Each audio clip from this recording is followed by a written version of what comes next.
In কুনতুম তা'লামুন, যদি তোমরা বুঝো। ও মুসলমান, আমরা বুঝি না।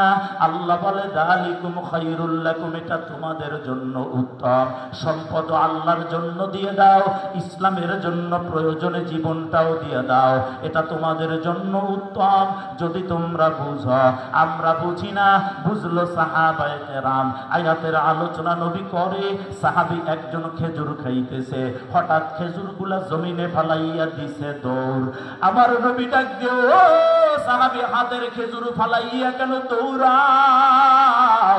নবী বলে, সাহাবী বলে, ইয়া রাসূলুল্লাহ, আমি জান্নাতে রওনা দিলাম রে। কই, কেন জান্নাতে যাও? হাতের খেজুরটা তুমি খেয়ে যাও, তারপরে না হয় যাও।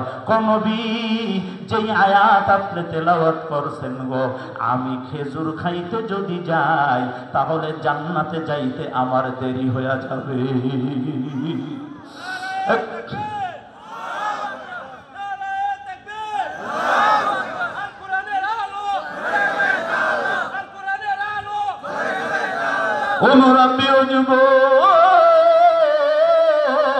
সাহাবী আয়াত কেমন করে বুঝলো? সাহাবী বলে, ইয়া রাসূলুল্লাহ, খেজুর খাইতে আমার দেরি হয়ে যাবে, আমার জান্নাতে যাইতেও দেরি হয়ে যাবে, এই জন্য খেজুর ফেলাইয়া আল্লাহর জন্য ময়দানে দৌড়াই। ওই যুদ্ধে যায় একজন সাহাবী শহীদ হয়ে গেছে। শহীদ হওয়ার পূর্বে ও মুসলমান, হাতের উপরে কালিমার পতাকা। আর একজন সাহাবী ভাইকে ইশারা দিল, একটু আসো। তিনি ভাবছেন ভাই শহীদ হয়ে যাবে, মনে হয় কোনো পানি খাইতে চায়, পানির জন্য দৌড়ায়।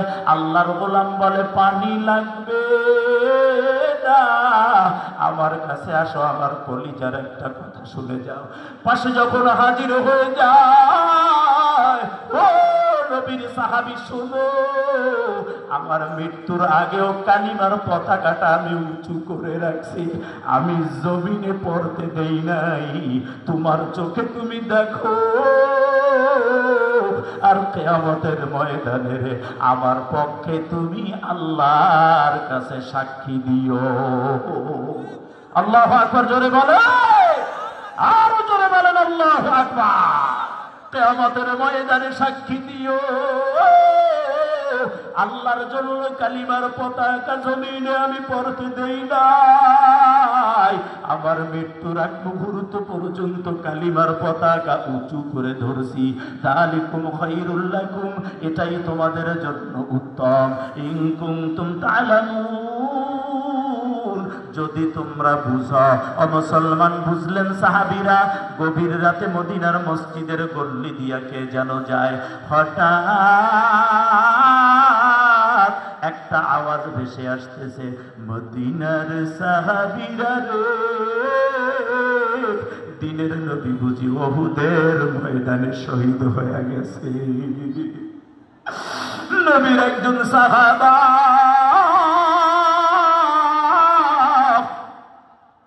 ওই দিন ফুলসজ্জার রাত, ফরজ গোসল আদায়ের জন্য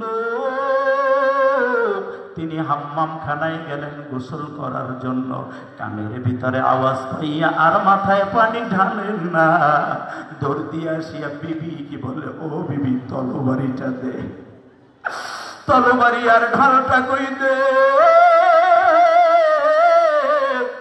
স্ত্রী ডাক দিয়া বলে, প্রাণের স্বামী, গেলেন গোসল করতে, গোসল করতে যাইয়া ঢাল তরবারি দিয়া কি করবেন গো স্বামী? স্বামী জবাব দেয়, আমি কার জন্য গোসল করব রে? আমার মায়ার নবী নাকি উহুদের ময়দানে শহীদ হয়ে গেছে, নবী নাকি উহুদের ময়দানে না, আমি কার জন্য আমি গোসল করব?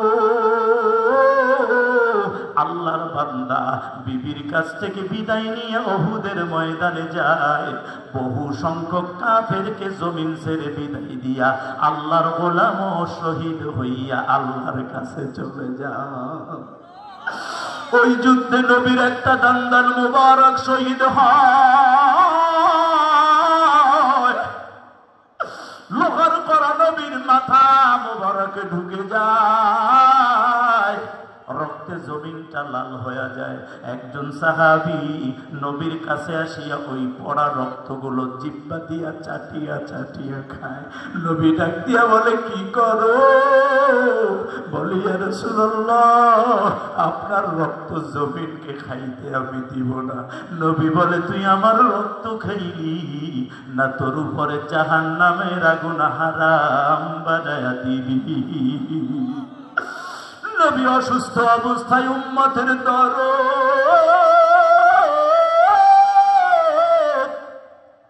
নবী আবার বলতেছে, সাহাবীরা রে, আমার আল্লাহর জন্য যারা শহীদ হয়ে গেছে ওই পাগলগুলোকে তোমরা আনো। সমস্ত লাশগুলো আনা হলো। শহীদদের লাশগুলো এক জায়গায় আনার পর নবী বললেন, খবরদার গোসল দিবা না, জানাজাও পড়াবা না, কারণ এরা জিন্দা। ওরে আল্লাহর জন্য যারা জীবন দেয়, জীবন তাদের সার্থক জিন্দা থাকে, এরা মরে না। ঘোষণা হলো কার? ওয়ালা তাকুলু লিমান ইউকতালু ফি সাবিলিল্লাহি আমওয়াত বাল আহইয়াউ ওয়ালাকিন লা তাশউরুন।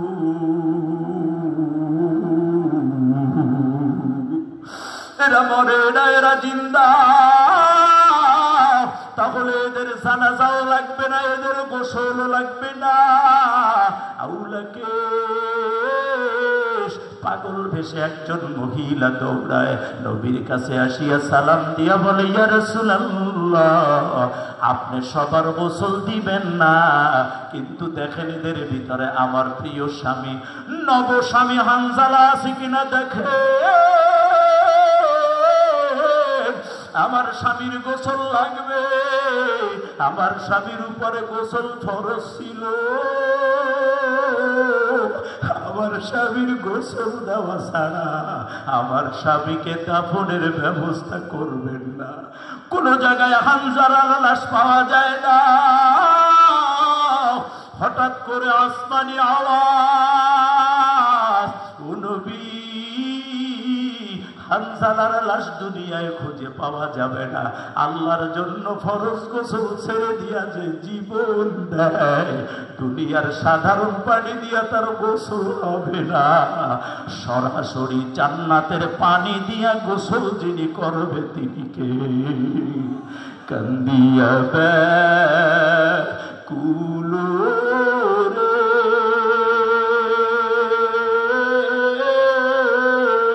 হানজালা শহীদ রে, কলিজাসি ইরিসের জঙ্গে ওহুদে নবীর এক সাহাবা ছিল।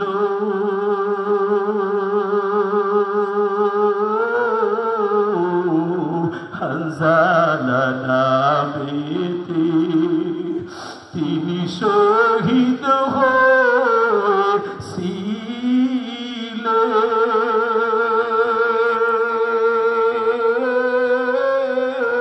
হয়েছিলেন। বিবাহের রাত হৃদের জঙ্গে ওহুদে নবীর ডাকে গভীর রাতে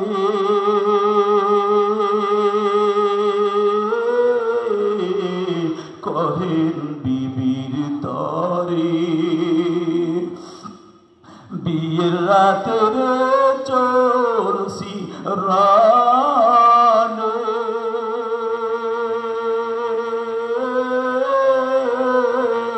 বিদায় দেওয়া মারে জঙ্গ ওহুদে অমনি বিবি দোয়া করে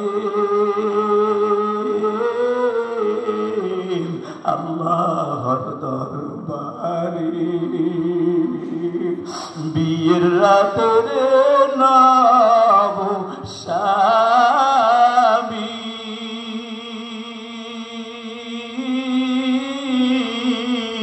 সপিলাম তো মারে ওই জঙ্গে ওহুদে যুদ্ধে গেলেন শহীদ হইলে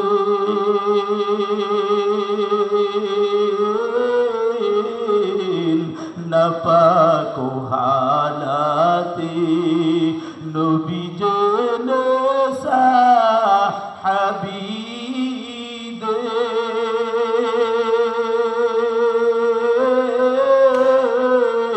বলেন গোসল দিতে ওই জঙ্গে ওহুদে অমনি গাইবি আওয়াজ নবীজি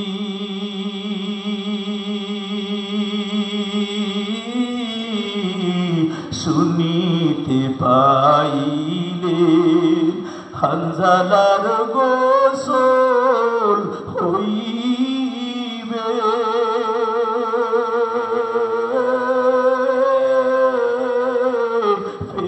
ফেরেশতাদের হাতের ওই জান্নাতের পানিতে কান্দিয়া ব্যাকুল